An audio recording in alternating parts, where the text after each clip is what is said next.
Okay, injuries. Zach Kushner still out, J.R. Tavai still out, Juwanza Starling limited, Chris Filippo limited, DJ Morgan not cleared, had an MRI, came back okay, so hopefully he'll get back out here. Christian Thomas had an MRI on his hip. We're waiting for those results to be read. Bryce Butler, Brandon Carswell, and Robert Woods all out. Hopefully those guys will be out. We don't think it's anything serious for those guys. During practice, Marshall Jones and Matt Cleo both came out with a knee. We don't think those are that serious, so hopefully we'll get everybody back pretty soon. As far as practice, I thought the defense was very spirited during practice. Had to push through. You know, it was kind of a long practice and a lot of work for the guys, so it was good to see. This is the time they really got to push through. You know, everybody's tired, everybody's banged up and hurt around the country, and so the good teams push through it. It seems like drop passes have been a problem the last couple of days. How do you improve that? Yeah, you know, a very large amount of them, you know, especially with Matt in there. So it's disappointing. Something we just have to continue to work on and continue to get our guys better at.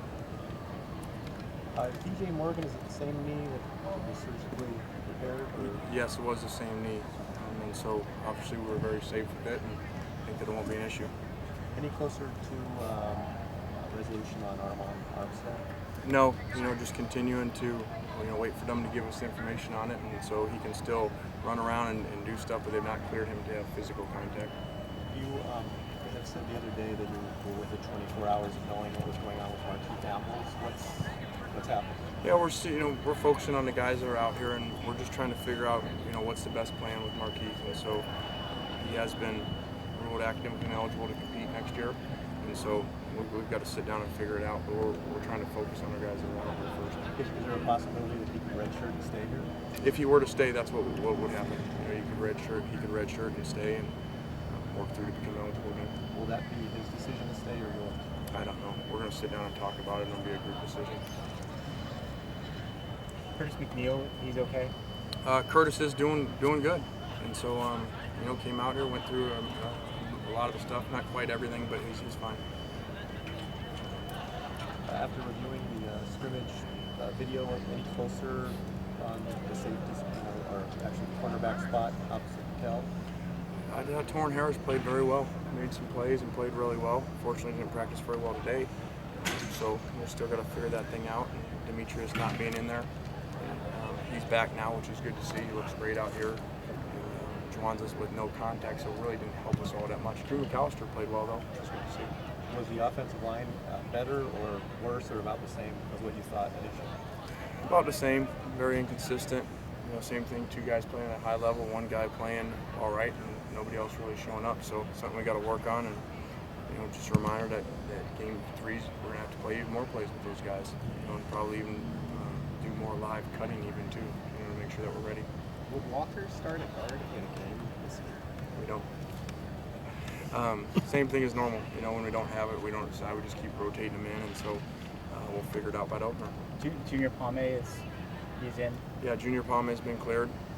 Went back and had to do a summer school class. We're actually here for summer one. Had to do a summer school, high school class, something that the clearinghouse or Instill they want him to do, and so he knocked that out. He's back, and he has to just go through the 2 days of just helmets before he can move on. Is there any update on Buck Allen? I do not have one. No. Matt, today, did you think he threw the ball? Did he look like he kind of was refreshed today? Yeah, you know, day off, you know, for him was good, and threw the ball extremely well, especially one-on-ones and individual, and then we didn't protect real good around him in some of the team situations. Matt said that he thought some of the drops were a product of guys maybe thinking a little bit too much and just not going out and playing, maybe focus issue. What do you think is behind it? Well, you got a lot of young players, a lot of young skilled players that haven't played a lot of football.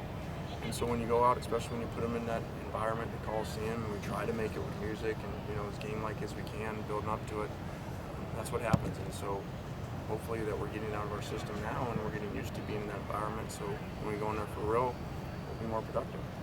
I was saying he's beginning to really trust Marquise Lee, or getting to that same place. Yeah, getting very close. Marquise Lee's coming along extremely well. Went back and actually watched the same preseason game 2 a year ago, and those practices in that area compared to right now, just to see Robert at that stage and Marquise, and it's very similar, a lot alike, so it's a good thing. When you get a 2 a day tomorrow, any special about that? Not really. You know, we don't. we don't really believe a lot in two-a-days, and so we only have 2 of them. I just think it's kind of a little bit, just because people used to do it, but we don't want to do it because it just taxes the players so much. I think our practices, as you see, are extremely long. I'd rather have one really good long practice than try to get their bodies back up again. So it's why we don't do very much of it. And our practice 1 in the morning is limited. It's not as long. It's an excellent decision on your part.